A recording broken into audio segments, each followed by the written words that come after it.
आज सुबह से ही रुचि काफ़ी उदास थी। सुबह सुबह ही उसके पति रोशन ने उसे काफ़ी कुछ सुनाया था। रोशन, रुचि देखो, राहुल भैया की पत्नी को सब रिश्ते को एक साथ लेकर चलती है, पूरे परिवार में सबसे घुलती मिलती है। तभी तो अपने चचेरे फुफेरे भी उन्हें आदर सम्मान से बुलाते हैं। अभी ममेरी ननद की शादी में गई है और एक तुम हो। बात अधूरी छोड़ रोशन ने मुंह बनाया। रुचि बोली, मैं क्या?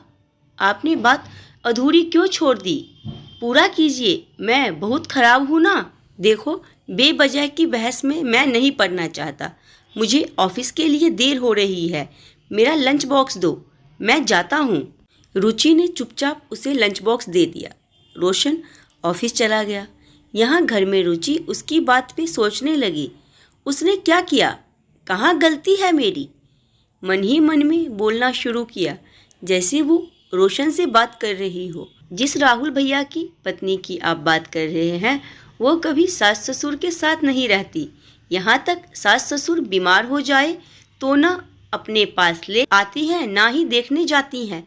एक एक रुपए के लिए राहुल भैया के माता पिता तरसते हैं। वहाँ शहर में राहुल भैया के पास गाड़ी, घर, नौकर चाकर सब हैं। उस पे भी राहुल भैया या भाभी की शिकायत कभी उनके माता पिता किसी से नहीं करते। राहुल भैया की माँ हर जगह अपनी बहू की तारीफ करते नहीं थकती। आपके घर में तो सब उल्टा है। आपके माता पिता के सिर्फ खर्चे नहीं, नाजायज शौक भी हम पूरे करते हैं, अपने खर्चे में से काटकर। खुद हम लोग बस से चलते हैं, लेकिन अपने पिताजी के लिए आपने कार खरीद के दी क्योंकि उन्हें शौक था। सास हो या ननद, किसी ने मुझे कोई जेवर गहना नहीं दिया, लेकिन मैंने सबके लिए गहने बनवाए क्योंकि उनको शौक है और ये शौक हमें पूरे करने होंगे। लेकिन इन सब के बाद भी क्या मिला मुझे बदले में? आपके घर आई बहू बन के। सासू माँ ने कहा, किसी रिश्तेदार या फिर परिवार वालों से बात नहीं करना। हमारे यहाँ बहू सबसे बात नहीं करती, लोग बुरा मानते हैं। मन तो नहीं माना, लेकिन सासू माँ के कहे अनुसार ही रही सालों साल। ना किसी अड़ोस पड़ोस से बात करती, ना ही किसी रिश्तेदार से। इतना तो समझती थी कि ऐसा करने से पक्का वो लोग मेरे बारे में गलत राय बनाएंगे, लेकिन क्या कर सकते थे? सासू माँ खुश रहे बस। एक बार सासू माँ के लिए एक बढ़िया सी शॉल लाई थी मार्केट से। सासू माँ को ओढ़ाकर देख रही थी कि सही है या नहीं।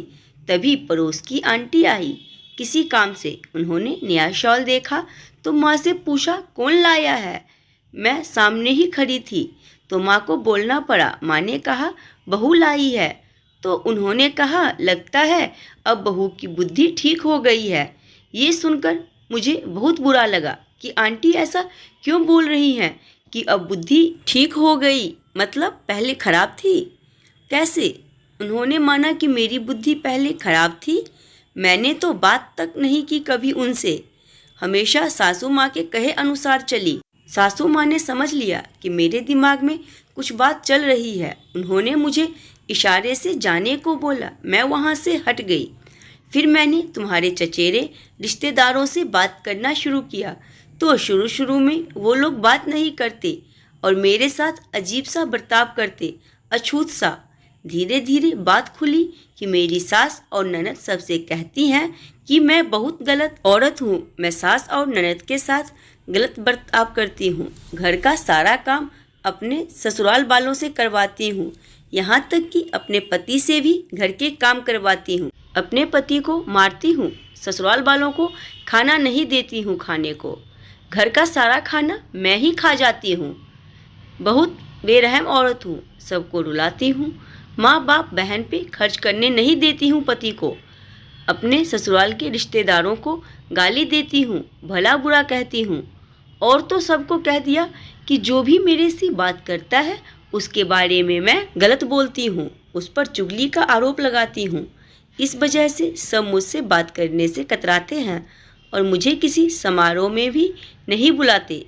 मतलब इतना कुछ और इतना घटिया बातें मेरे बारे में फैलाई गई थी कि यकीन करना नामुमकिन था। जबकि घर के प्रत्येक लोगों के प्रति जिम्मेदारी मैंने सारी निभाई। आज तक, यहाँ तक कि आप कुछ भूल भी जाते हैं, लेकिन मैं नहीं भूलती। फिर भी इस तरह मेरे बारे में आलतू फालतू बोलना उन्हें अच्छा लगता है तो ठीक है, वो बोले, मुझे फ़र्क नहीं पड़ता। लेकिन आप सब जानने के बाद ये बोलते हैं तो बुरा लगता है। आप बोल के निकल जाते हैं, मेरी सुनते भी नहीं, क्योंकि आपको पता है एक एक चीज़ जब सामने रख दूंगी तो आपके पास बोलने के लिए कुछ नहीं बचेगा।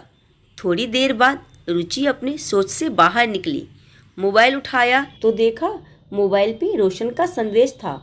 रुचि, माफ़ कर देना मुझे, मैंने सब जानते हुए भी तुम्हें बोल दिया, जबकि मेरी माँ बहनों ने पूरे रिश्तेदारी गंदा करके रखा है, लेकिन उन्हें तो कुछ नहीं बोल सकते ना। रुचि ने इधर से संदेश भेजा, आपको किसी को कुछ कहना भी नहीं है, आप मुझे समझते हैं, मेरे लिए इतना ही काफ़ी है। दोस्तों, पति पत्नी के रिश्ते में भरोसा होना बहुत ज़रूरी है। अपनी राय मुझे कमेंट बॉक्स में ज़रूर दीजिएगा। कहानी पसंद आई हो तो वीडियो को लाइक, वीडियो को शेयर जरूर करिएगा।